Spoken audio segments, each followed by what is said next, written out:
Olá, eu sou o Francisco Pinto Balsemão.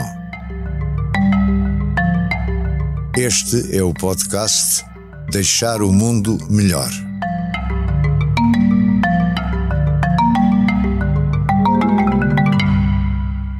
Muito obrigado, meu caro António Guterres, por ter acedido a este meu convite para grande abraço. Este podcast. E estou muito satisfeito e de agradecimento. É um prazer estar aqui. Muito obrigado.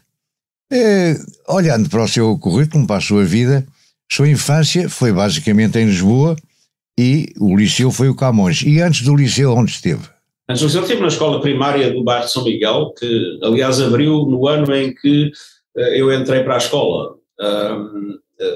Nós vivíamos no bairro de São Miguel, ali entre a Avenida de Roma e o Campo Pequeno, e a escola abriu e foi lá que fiz a minha instrução primária. Mas é verdade que antes da escola eu passava muito tempo em casa dos meus avós, na Beira, nas Donas, e as professoras das Donas eram muito amigas da minha mãe e das minhas tias.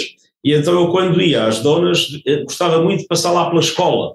E devo dizer que quando entrei para a escola eu já sabia ler e já sabia, digamos, os rudimentos necessários para fazer a primeira classe. E então foi logo o melhor aluno, não?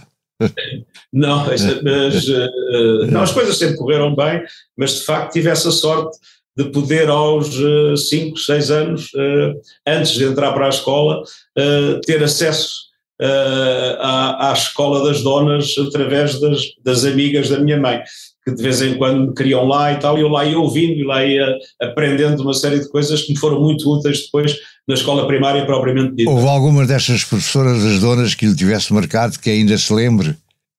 Não, são duas grandes amigas da minha mãe, a Maria Angélica, e essa amizade persistiu para sempre. E depois vai para o Camões. Depois estive no Camões, 7 anos, e depois no TEC. E no Camões adaptou-se facilmente? O Camões era, na altura, um liceu com uma excelente qualidade de ensino e com uma disciplina bastante rígida, não é? O reitor era o pai do Sérvulo Correia e era considerado um dos mais autoritários, digamos assim. Temíveis. Portanto, tinha umas regras, nomeadamente lembro-me que havia alunas no 6º ano e no 7º, mas durante os intervalos os rapazes ficavam cá embaixo no pátio e as raparigas ficavam nos varandins. Mas não se podia. No Pedro Nunes, onde eu andei, era exatamente a mesma coisa. Portanto, isto tinha regras bastante diferentes do que nos nossos tempos, mas a qualidade do ensino era excelente. Basta dizer que o Mário Dionísio foi meu professor de francês e tive em francês, em português, em matemática, em física, excelentes professores. Há algum desses professores, ou alguns que o tenham marcado, que ficaram na sua memória? Contribuíram? Quando eu andava no liceu, o meu objetivo era ser investigador em física. E a minha professora de física, que constituiu um clube de física que eu entre os alunos, presidi, a Mariana Paes, é uma pessoa cuja amizade ainda hoje mantenho e que me marcou profundamente, despertando um enorme interesse pela física, e eu, digamos, sempre pensei até ao fim, digamos, aos últimos anos da universidade, que esse ia ser o meu futuro, mas depois achei que a física era muito interessante, mas a utilidade prática da física, baseada nas experiências que eu tive na altura, no CASU e na ação nos bairros de Lata de Lisboa, senti que talvez pudesse ser mais útil a fazer outras coisas. Fiz a viragem no fundo, para a política, enfim. Esse interesse pela física mantém-se hoje em dia? Penetra, por exemplo, nos meandros da física quântica? Nos meandros da física quântica não posso dizer que penetro a fundo, mas vou acompanhando, em termos de puro amadorismo, vou acompanhando a evolução, embora, digamos, hoje a beleza de construção que nós tínhamos com a relatividade restrita e com a relatividade geral está muito posta em causa, porque a física quântica é muito mais complicada e tem muito mais é difícil ter uma visão global como na altura se tinha a ilusão que ainda poderíamos ter. Mas, por exemplo, já esteve no acelerador de partículas ali em Genebra? Esteve no acelerador em Genebra, com certeza. E quando apareceu, foi descoberto o bosão de Higgins, isso para si teve algum significado? Um significado muito reduzido. já não tinha capacidade para perceber exatamente o que é que era. Então não sou eu que estou sozinho nisso, ainda bem, fico mais descansado. Agora diga-me outra coisa, no técnico foi bom aluno? Na altura sim, foi bom aluno técnico, é evidente. Sim, e depois foi convidado para ficar no corpo docente. Não, eu fui monitor de física, ainda como aluno, e na altura, enfim, nem gosto de dizer estas coisas, mas na altura o professor da cadeira permitiu que eu desse regências teóricas, sendo aluno do 5º ano, regências teóricas aos alunos do 1º, o que, pronto, representava de facto o reconhecimento de que a física era não só uma vocação, mas algo em que eu me tinha dedicado com grande entusiasmo. Mas depois, como digo, ainda dei algumas aulas a seguir ao 25 de Abril, mas ao fim de pouco tempo percebi que era incompatível ter uma carreira docente, era incompatível fazer um doutoramento e ao mesmo tempo estar envolvido como estivemos nesse período glorioso da nossa história. Não dava para fazer. Mas no técnico há alguns professores ou algum professor que o tenha marcado e faz amizades que tenham ficado para si durante toda a vida entre alunos e professores? Bem, o grande professor de física do técnico era o professor Silveira, que era considerado, enfim, uma sumidade. Eu comecei com o professor Salles Luís, depois tive o Silveira, e lembro-me que havia, digamos, os 3 melhores alunos do curso. Ele quis demonstrar que nós não éramos tão bons como pensávamos. Então chegou ao oral e estendeu-nos 3. Quem eram os outros dois? No fim deu-nos boa nota na mesma, mas era só para demonstrar que ele sabia muito mais que nós. Para não termos a vaidade de pensar. Quem eram os outros dois? Era o José Tribolé e o Diogo Lucena. Mas depois o seu entusiasmo pela física e por tudo isso vai-se desvanecendo já no fim do curso e à medida que... A experiência marcante da minha vida foi, digamos, como sabe, sou católico e havia um grupo de estudantes católicos com uma ligação à Cáritas, mas, enfim, funcionávamos com plena autonomia, que desenvolveu uma série daquilo que nós chamávamos de ação social, uma série de atividades em 3 bairros da de Lisboa, na Corraleira, na Calçada e no Bacalhau. Eu dediquei-me a fundo a isso e foi um choque profundo, porque, digamos, tive a ocasião na altura, hoje felizmente essas coisas não existem no nosso país, mas de verificar níveis de miséria, não apenas pobreza, mas miséria em todos os aspectos, profundamente chocantes, e isso criou-me, digamos, um sentido de obrigação moral. No fundo, eu era e ainda sou extremamente privilegiado, os meus pais garantiram uma melhor educação disponível no país, nunca tive problemas a complicar-me a vida de nenhum aspecto, e de repente dei-me conta de que uma parte substancial da população do nosso país, sem falar agora do que se passa aí no mundo em desenvolvimento, vivia em condições horríveis. E, portanto, este sentimento de privilégio, muito ligado à parábola dos talentos, fez com que eu reorientasse completamente a minha vida e, progressivamente, primeiro com uma vocação mais no plano social e depois, como é inevitável, quando constatamos realidades sociais tão chocantes como aquelas, acabei por fazer agulha para a política. Nessa altura foi quando nos conhecemos. Exato. Agora o padre Vítor Melícias teve importância e influência. Não, o Vítor Melícias foi e é, enfim, um enorme amigo, mas ele acompanhou toda a minha vida e a vida da minha família, casou-me por 2 vezes, infelizmente, como sabe, as Isas faleceu em 98, batizou os meus filhos, celebrava a missa em minha casa e reuniu em diferentes formatos, em diferentes momentos, um grupo na Luz, que era o seminário onde ele trabalhava, e tudo isso acabou por ter uma grande influência nessa reorientação do apaixonado pela física, pelo apaixonado pela ação social e mais tarde pela ação política. E é nesta altura também que conhece Marcelo Rebelo de Sousa, Adelino e Amaro da Costa, etc., ou não? O Amaro da Costa conheci de uma forma extremamente interessante.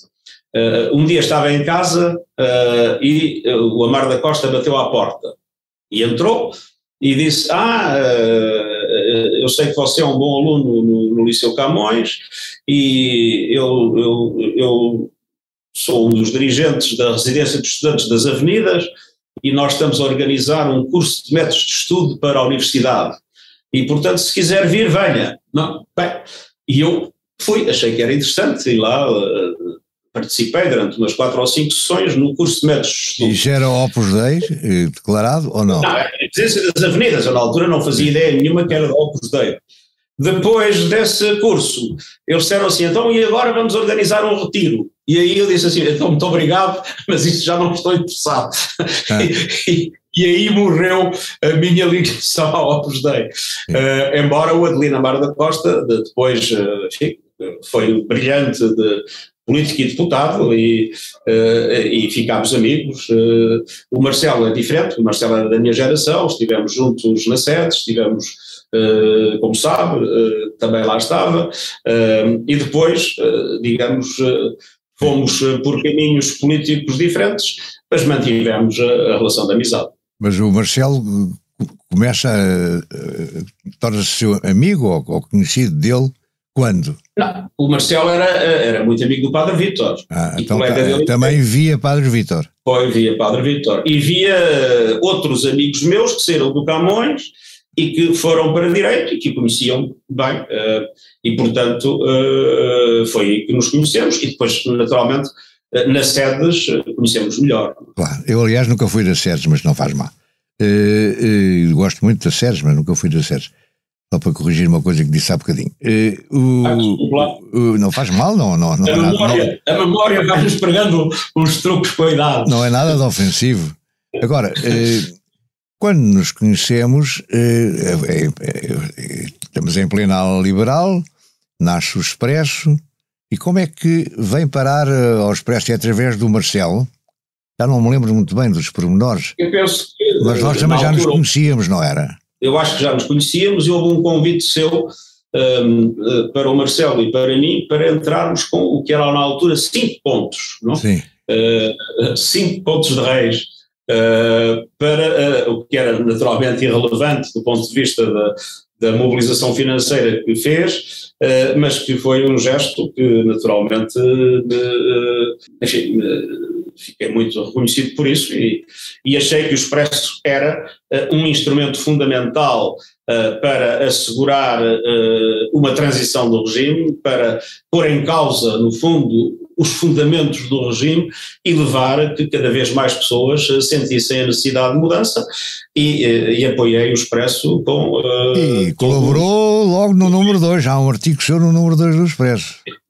Mas enfim, o Marcelo colaborou bastante mais, mas achei que, e aliás felicito-o por isso, acho que o Expresso teve um papel decisivo no catalisar das transformações que felizmente o país foi capaz de desenvolver.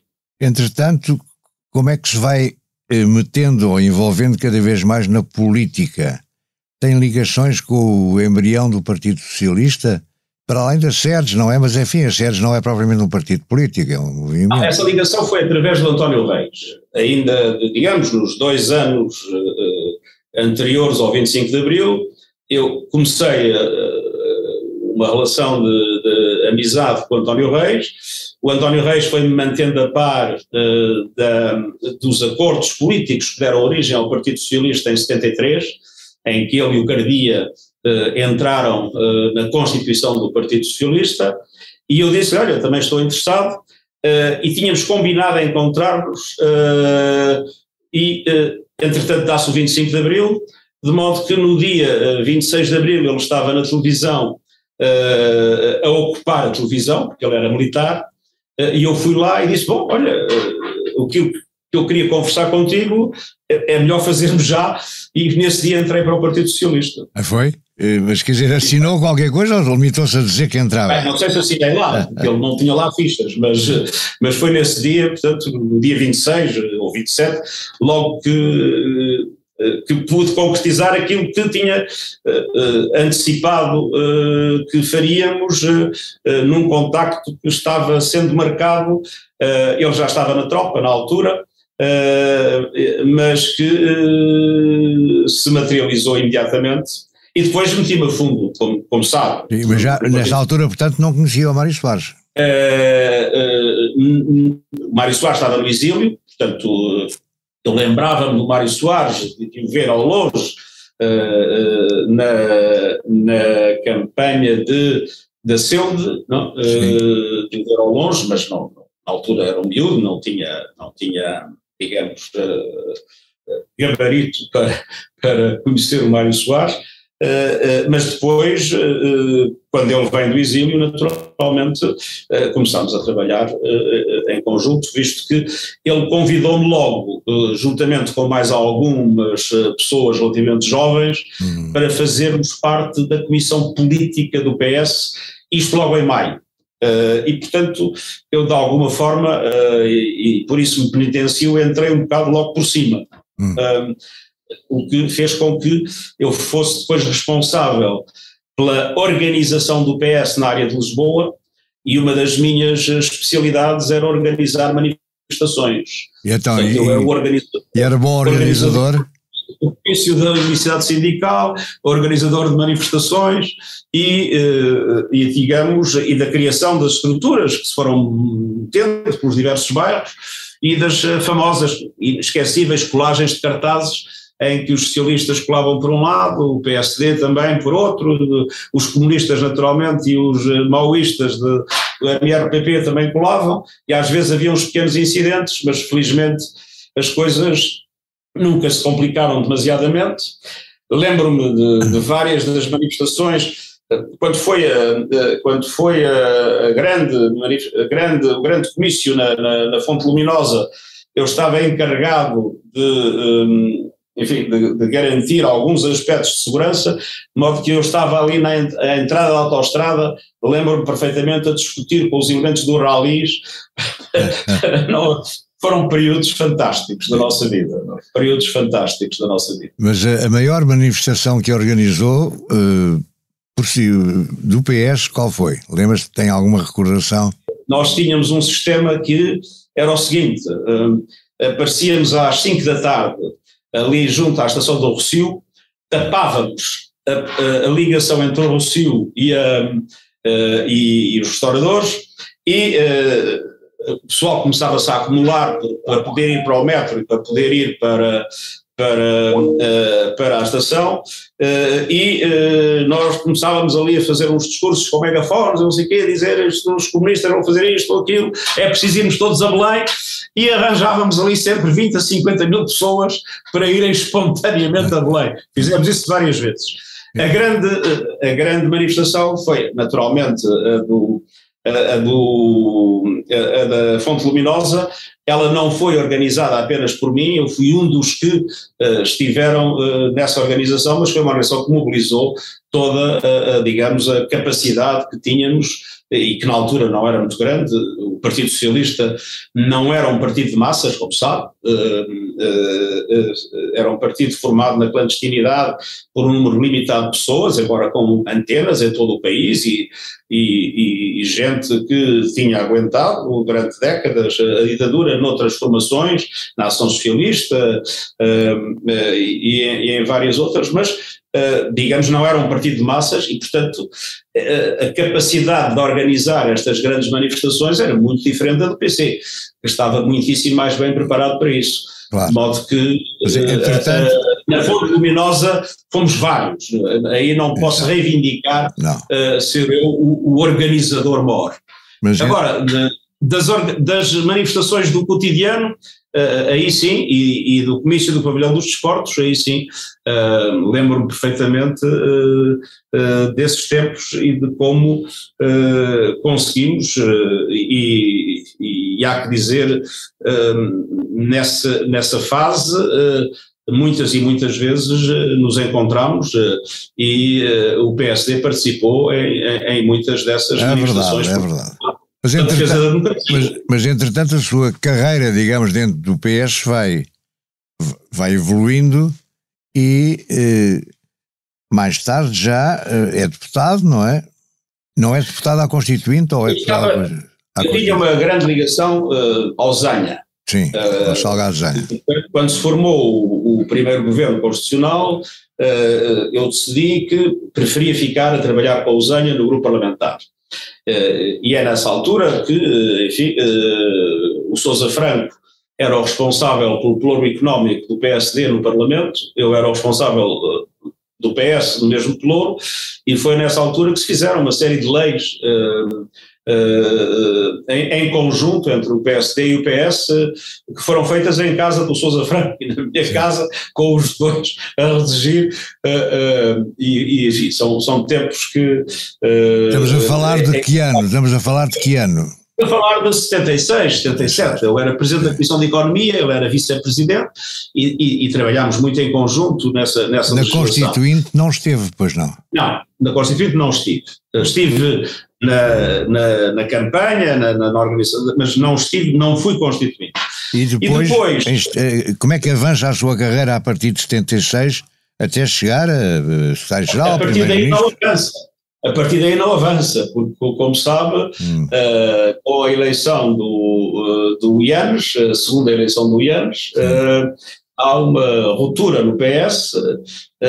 Eu estava do lado do chamado ex-secretariado, o Mário Soares naturalmente teve, como se recorda, uma reação muito forte à candidatura do Ianes, isso criou uma divisão do partido, nós assegurámos a campanha eleitoral, mas depois no congresso seguinte o Mário Soares teve 2/3 e nós tivemos 1/3, e eu vivi na minoria do partido durante uns anos, inclusivamente deixei de ser deputado durante 2 anos, e regresso mais tarde com a candidatura do Mário Soares a Presidente da República, em que candidatura é essa que motiva uma reunificação do partido, e fomos todos juntos, outra vez, nas eleições para a Assembleia da República, em que o PS levou uma grande pancada, como se deve recordar nesse tempo. É verdade. Mas, apesar da grande pancada que o PS levou, o Mário Soares conseguiu ser eleito Presidente da República, e depois a partir daí foi o Vítor Constâncio, foi Jorge Sampaio, e depois fui eu que assumi a liderança do PS, e finalmente ganhámos as eleições e fui para o governo. Durante bastante tempo, digamos, eu não se pode dizer que tenha tido uma carreira no PS, porque estava tranquilamente na minoria. A sua experiência como primeiro-ministro não foi fácil. Não, quer dizer, eu nunca tive maioria no Parlamento, não é? Sempre com governo minoritário. No primeiro mandato, como nós não tínhamos metade dos deputados, tínhamos 112, apesar de tudo era difícil aos outros 3 partidos juntarem-se para derrotar o PS. Isso lhes criaria uma responsabilidade, naturalmente, de procurar uma solução, e tínhamos os comunistas de um lado e o PSD e o CDS do outro.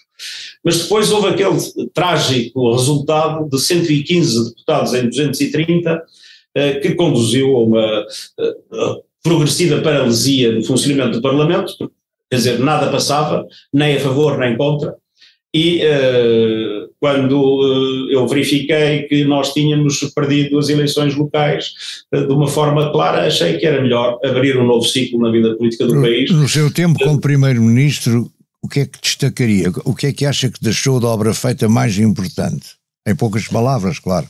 Eu acho que o grande salto foi o salto que fizemos nas políticas sociais. Digamos, houve um investimento enorme na educação na altura, passámos o pré-escolar de 20% para 80%, só para dar um exemplo em termos de frequência. Foram as políticas em relação à pobreza, creio que isso foi, se quiser, é aquilo de que mais me orgulho. Mas depois, naturalmente, a adesão ao euro, muitos outros aspectos, e em termos de política externa, esse momento inolvidável que foi a independência de Timor, o referendo de Timor.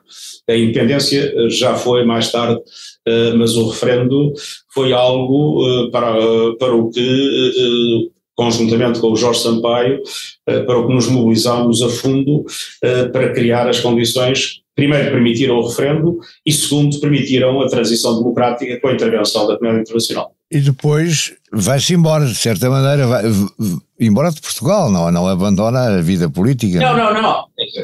Quando eu achei, eu sempre detestei os condutores do banco de trás, quer dizer, portanto, no dia em que achei que tinha cumprido a minha missão e que era preciso renovar as coisas, não esperei que me tirassem de lá, fui eu que saí, é a altura de sair da direção do partido, sair do governo, e a partir desse momento não voltei a ter nenhuma intervenção política, não quis nunca complicar a vida aos meus sucessores.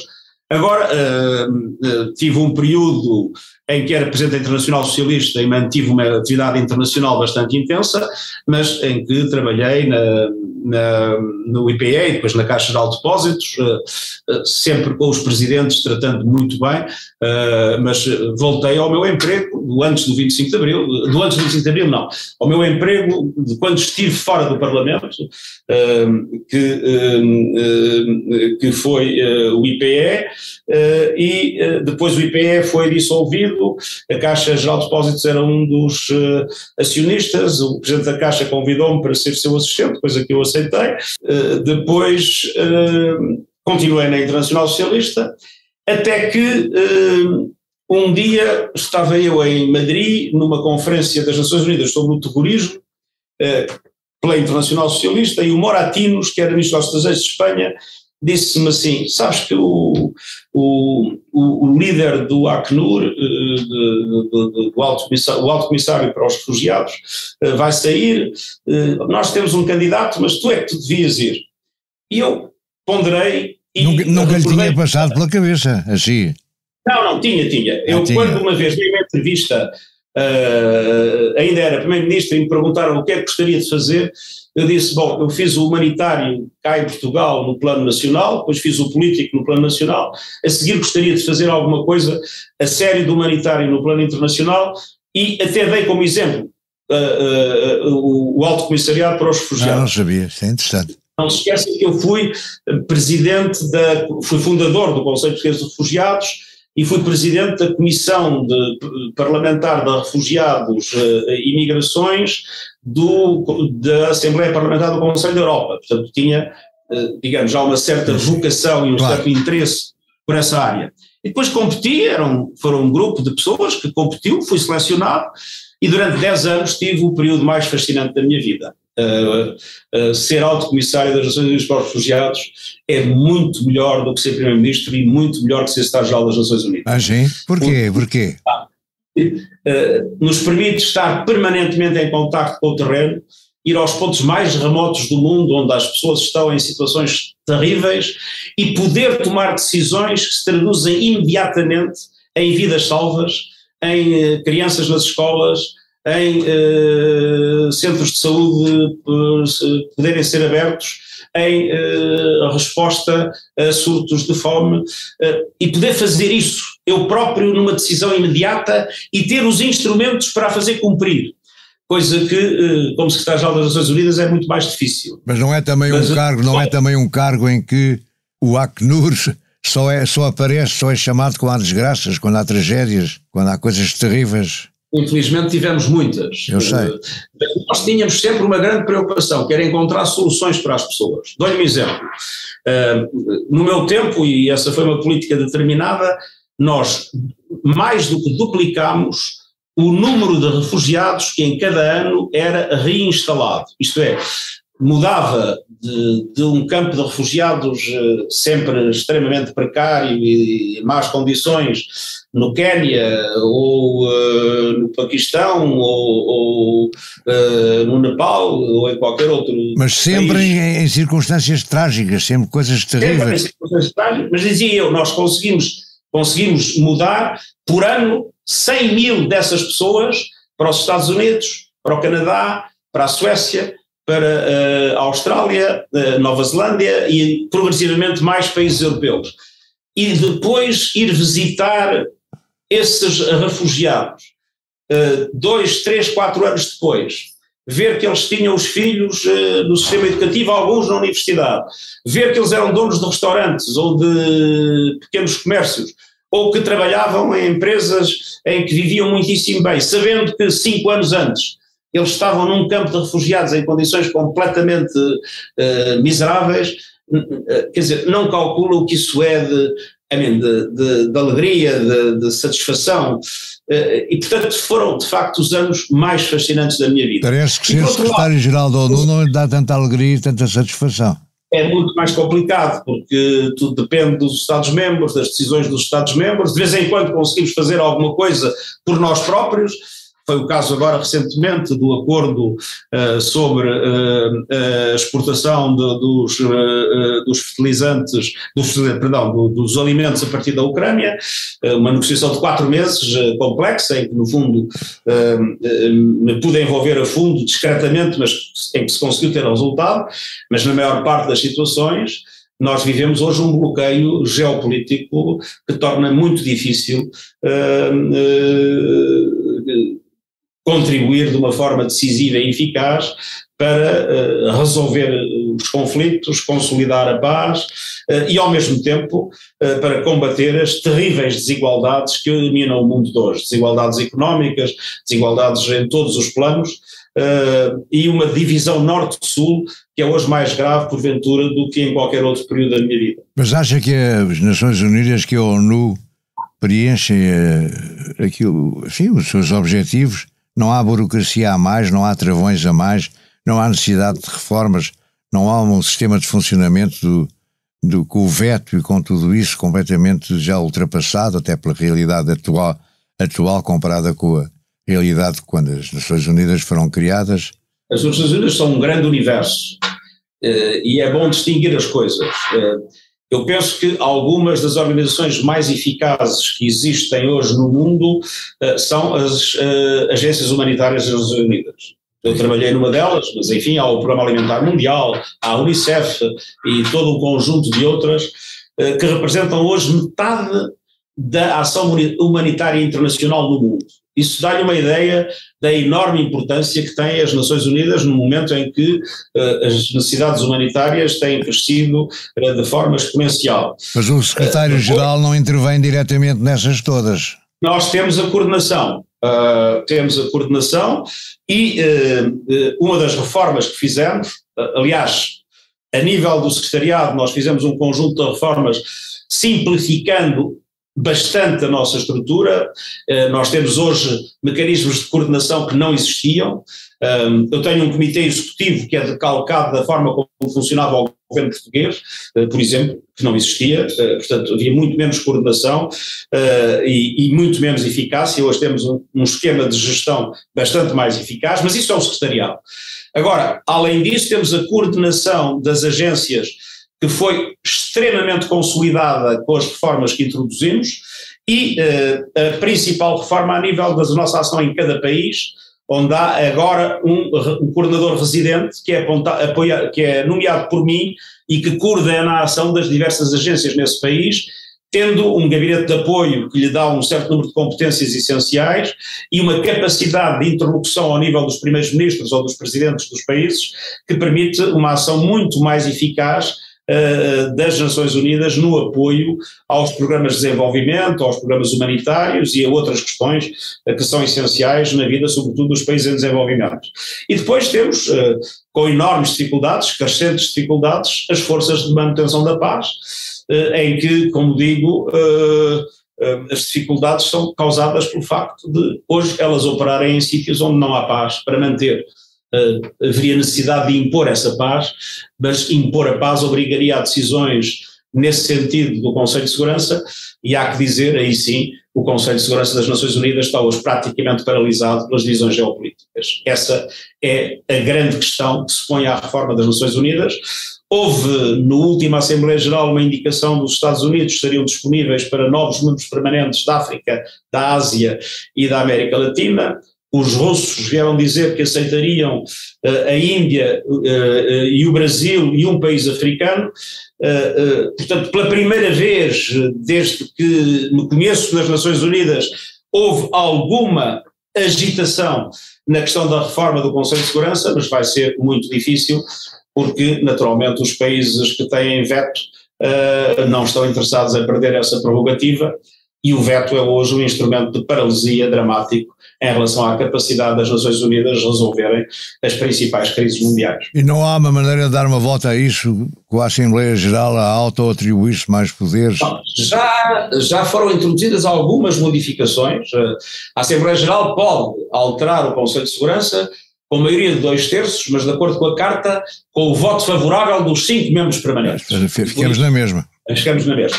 O que a Assembleia Geral fez, e foi algo que apoiei com imenso entusiasmo, foi uma norma em que agora cada país que exprima o seu veto no Conselho de Segurança tem que ir à Assembleia Geral, a uma sessão expressamente convocada para esse efeito, explicar o veto, o que pode dar origem a uma discussão e a uma resolução da Assembleia, como aconteceu, por exemplo, na questão da Ucrânia, em que o Conselho de Segurança não conseguiu aprovar uma resolução, mas a Assembleia Geral conseguiu aprovar, embora essa resolução não tenha o mesmo poder que têm as resoluções do Conselho de Segurança. Em qualquer caso, sente que foi mais útil na Acnur do que tem sido como secretário-geral da ONU? Não sinto que tenha sido mais útil. Eu acho que muitos... Quando eu comecei as minhas funções, foi quando foi eleito o novo presidente americano. E houve muita gente que disse, bem, estás arrumado, quer dizer, isto vai tudo acabar em maus lençóis. E acho que nós conseguimos gerir essa relação muito complexa com os Estados Unidos e, embora com grandes dificuldades financeiras, e tive que fazer reformas profundas em termos da nossa estrutura de gastos e da nossa gestão financeira, que hoje está completamente controlada, a verdade é que as Nações Unidas sobreviveram e até se reforçaram, e posso dizer com algum orgulho, a última Assembleia Geral foi uma Assembleia Geral em que uma vez mais se demonstrou que o único ponto do mundo onde, apesar de tudo, é possível juntar todos os responsáveis é nas Nações Unidas, e onde ainda é possível discutir algumas questões essenciais, desde as alterações climáticas aos problemas dramáticos que os países em desenvolvimento têm neste momento, e às necessárias reformas em matéria de operações de manutenção da paz e do próprio Conselho de Segurança, cuja reforma foi discutida na Assembleia Geral. Houve aqui, quase após o Covid, um sentimento de reencontro que eu acho que foi extremamente importante e que, naturalmente, excluindo as divisões geopolíticas, poderá permitir a compreensão de que necessitamos de um multilateralismo reforçado. E esse é, digamos, o centro da ação programática que neste momento estou a dirigir, com a nossa agenda comum, em que a Assembleia Geral já aprovou nos seus contornos gerais, digamos assim, ou pelo menos deu a sua luz verde nos seus contornos gerais, e em que esperamos, nos próximos 2-3 anos, culminando na Cimeira do Futuro, esperamos que um conjunto de temas essenciais, desde a regulação do mundo digital, aos problemas do clima, às questões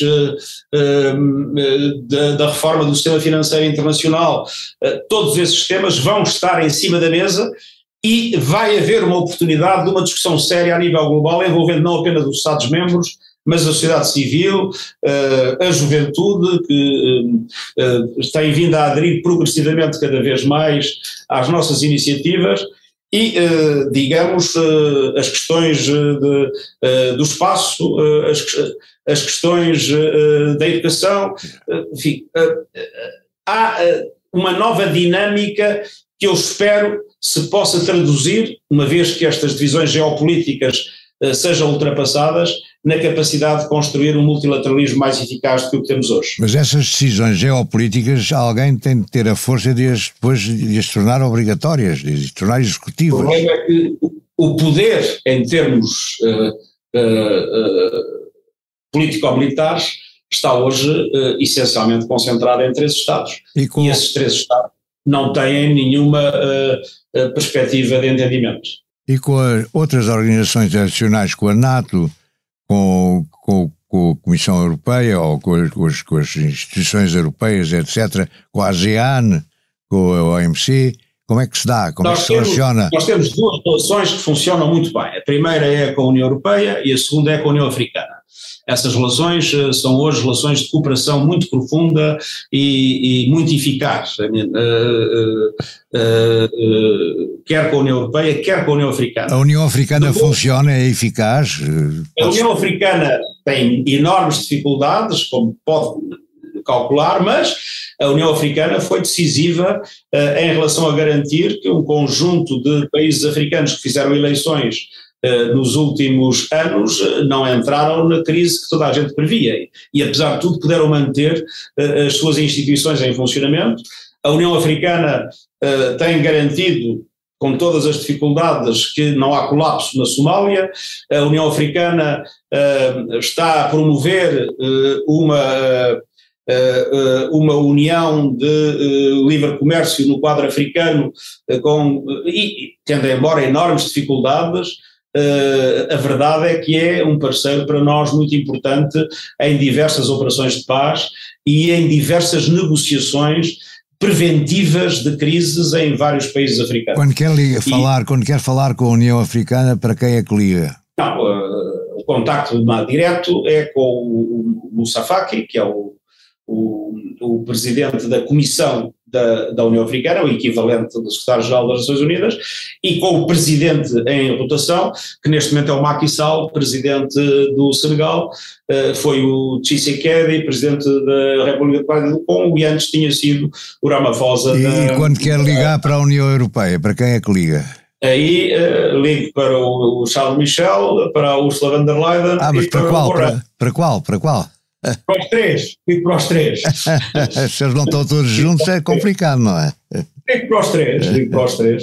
Agora diga, temos já, o nosso tempo está a andar, mas gostava que me dissesse também qual vai ser o seu futuro, o que é que pensa? Quando acabar o seu... meu futuro? Sim, quando acabar o seu mandato, está interessado em Portugal? É sempre imprevisível.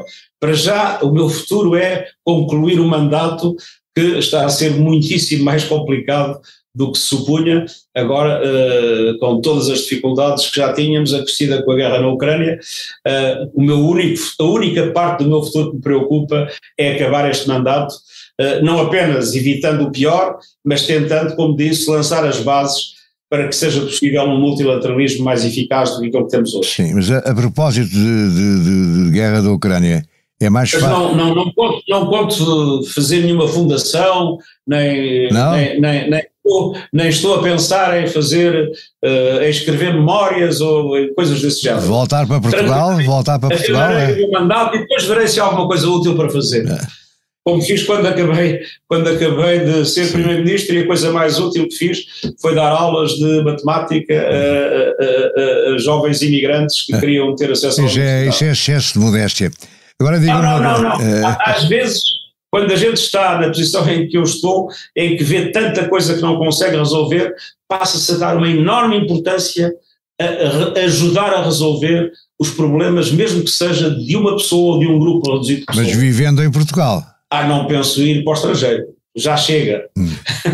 Já chega. Devo dizer-lhe que estar fora da família é um custo muito pesado. É mais fácil falar para Putin ou falar para Biden? Ou era mais fácil falar para Trump? Com quem é que é mais fácil? Para quem é que se liga? A velha história do Kissinger, não é? Quando se quer ligar, com quem é que se consegue apanhar rapidamente? Falar é fácil. Sim. O problema não está no falar. Sim. O problema está no fazer.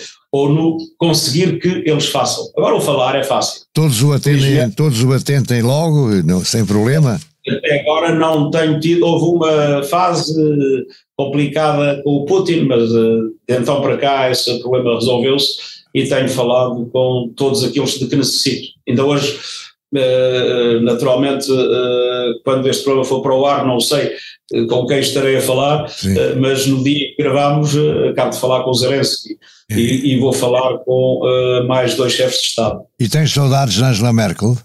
Eu tenho uma grande estima e uma grande admiração por ela e estou muito satisfeito porque ela recebeu este ano o prémio do Acnur. Eu perguntei se saudades é outra coisa. Não, quer dizer, é evidente que vamos ver o que é que se passa, mas com ela trabalhei excepcionalmente bem e acho que foi uma estadista como não há muitos neste século em todo o mundo. E de Donald Trump, tens saudades? Tivemos algumas conversas engraçadas.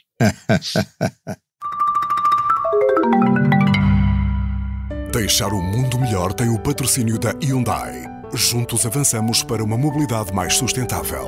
Porque o que move a Hyundai hoje é garantir um mundo melhor às gerações de amanhã. Hyundai. Mudamos o futuro.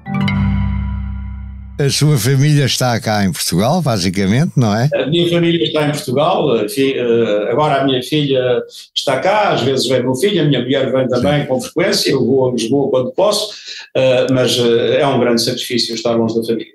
Tem este problema, no entanto, mais ou menos resolvido, porque vem cá, que uma vez por mês, 2 vezes por mês? Agora, infelizmente, desde o Covid, menos. Mas agora tem sido a Catarina a vir mais vezes a Nova Iorque e a poder estar cá por períodos mais prolongados. Muito bem, meu querido amigo. Eu, por mim, tinha aqui muito mais coisas para falar, mas já vamos com o tempo bastante excedido em relação àquilo que tínhamos falado.